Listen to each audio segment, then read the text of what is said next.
tell us about where Taylor is right now? You know, he had some off-season stuff. I don't really want to talk about injuries, but I'm excited to get him back.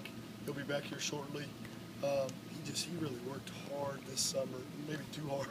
I don't know if there's such a thing, but I think there is with him. He's really growing up, so I'm excited about getting him back. But I think what's best about this situation is that we're having to find out who our next guy is going to be. And so we've been having an up and down situation so far, where we've made some real good strides and then we've taken some strides back. So the next 10 days are real important for who's going to be our backup and where we're going from there. In his absence, were you pleased with what Lambo was able to do, especially with the lights on at Kyle Field this weekend? Yeah, he actually did well in practice the day before. He went 5 for 5. He hit like a 53. Then he got into Kyle Field and missed the 2 field goals. So and then Saris came back and hit the other 2. And, you know, guys step up in opportunities, and it's a game situation type thing. And Saturday will be very important for those 2. But Lambo's leg's a little stronger. He kicked off really well yesterday. So I anticipate in the meantime that will be something that for sure he will be taking the lead on. And then field goal wise, it's going to be who steps up the next 10 days. Any concern whether Taylor will be ready on the 31st? No, not at all. What have you been able to see and evaluate so far in terms of the training game? Yeah, really good strides. Sabian Holmes done a great job. He had a really good spring at it.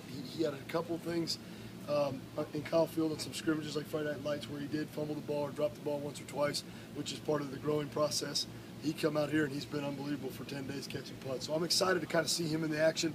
We put Laquiviante and Sebastian because we thought as young guys, those 2 were probably the most promising youth punt returns we had, so we want to put him out there in front of everybody the other night. And Sebastian really stepped up, so he's going to definitely be in that mix as far as, you know, a backup role as he continues forward. But in the future, you know, I would look for him too. Devontae Harris has done a really nice job. I think we all feel pretty confident with him and his ability after he catches it. I think that's part of it too.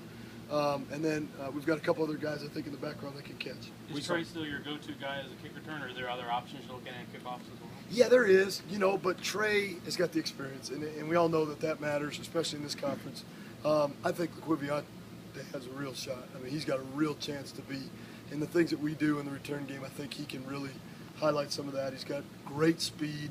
It's a real good place for freshmen, like Trey last year, to kind of get their feet wet without having to have a huge responsibility and knowing a lot of stuff. We're going to have Ben back there. We're going to have Trey back there, 2 veteran-type guys that are physical. They kick the ball. They can return it just as well as someone else. So I think if you put a freshman back there, you got to have a veteran to make some decisions and to help that guy out, lean on him a little bit for experience because, hey, you know, those are the only 2 guys out there on the field when they kick it off. Coaches aren't on the field telling them what to do. So that guy's there as a coach, and I think we all know Ben's got that leadership. Do you see Ben playing in a whole bunch of special teams a lot like he did last year where he was starting at running back but still playing on a lot of kickoffs? No doubt. Ben's a warrior. Ben's a guy that, you know, we won't be the same special teams group if he's not playing. From a leadership standpoint, from an effort standpoint, and then he's at point of attack on a lot of things. Now, we all got to be smart in our decision making. That'll be something I sit down with Coach Sumlin and kind of talk about as we move forward after Sunday. But it's going to be hard. He's a really dynamic special team player. But when he's, you know, if he's in a game, he's in the third quarter, he's getting a bunch of carries, then I got to have someone behind him. So what I've done is try to build that depth throughout the camp for the next guy behind a Ben Molina or behind a Steven Jenkins or someone that we think is going to have a big role in the game on offense or defense. You see Cam kind of improving since the spring, and kind of talk about his progress. Yeah, Cam is had a heck of a summer, and his conditioning and his cardio has come light years from the spring. I mean, he was barely able to get through routes on air last year, the first 20 minutes of practice, and now he's not even breathing right now. So, and then as a blocker, him and Nehemiah Hicks have really blossomed in the last 5 to 7 days. I mean, they are much more physical than they've been, and they're going against some good players on the other side, so that's helping us get better. So Cam's development has been very accelerated, but Nemo's has probably been more. I mean, he's come out and he's been a dominant blocker as a guy who maybe isn't as big as Cam. He's really played well, so he's done a nice job too. How often do you think we'll see 2 tight ends this fall? I think it'll depend on game plan stuff. I mean, it's just hard to tell. You know, we have so many receivers, and we've got to continue to get depth there and experience. And as we continue to move through the passing game, I think in this offense you've seen a lot of different bodies come in and out of the lineup. But those 2 guys can catch well too. So it'll just depend on the opponent, what their weakness is, and that kind of stuff. Someone has mentioned that you guys saw a lot of increased depth because of the recruiting class when it comes to special teams. Are there particular guys, especially from the incomers that have stepped up in terms of coverage teams or places you're using? Yeah, that's a good question. There's a lot of them.